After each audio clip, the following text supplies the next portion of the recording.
અમરેલી શહેરના ભારતનગર વિસ્તારમાં ભંગારના ઢગલામાંથી ભીષણ આગ લાગતા અફરાતફરીનો માહોલ સર્જાયો હતો। 3 કલાકથી વધુ સમય સુધી ચાલેલી જહેમત બાદ ફાયર વિભાગને આગ પર કાબુ મેળવ્યો હતો। અમરેલી શહેરના ભારતનગર વિસ્તાર ખાતે કુકાવાવ રોડ પર આવેલા વેસ્ટ ચંપલના ભંગારના ઢગલામાં અચાનક આગ ભભૂકી ઉઠી હતી। ઘટનાની જાણ આજ રોજ બપોરે અંદાજે 2:50 કલાકે ફાયર કંટ્રોલ રૂમને કરવામાં આવી। જાણ થતાં જ ફાયર ઓફિસર HC ગઢવીની આગેવાની હેઠળ ફાયર વિભાગની ટીમ તાત્કાલિક ઘટના સ્થળે પહોંચી ગઈ હતી। આગની ગંભીરતા વધુ હોવાને કારણે વધારાના 3 ફાયર વ્હીકલ પણ સ્થળ પર મોકલવામાં આવ્યા હતા। ફાયરની ટીમે સતત 3 કલાક સુધી પાણી અને ફોર્મનો મારો ચલાવી ભારે જહેમત બાદ આગ પર સંપૂર્ણ કાબુ મેળવ્યો હતો। સદનસીબે સમગ્ર ઘટનામાં કોઈ જાનહાનિ નોંધાઈ નથી।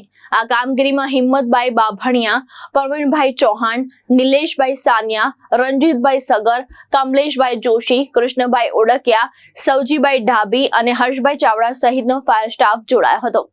સરફરાઝ ખોખર, દ્રષ્ટિકોણ ન્યૂઝ, અમરેલી।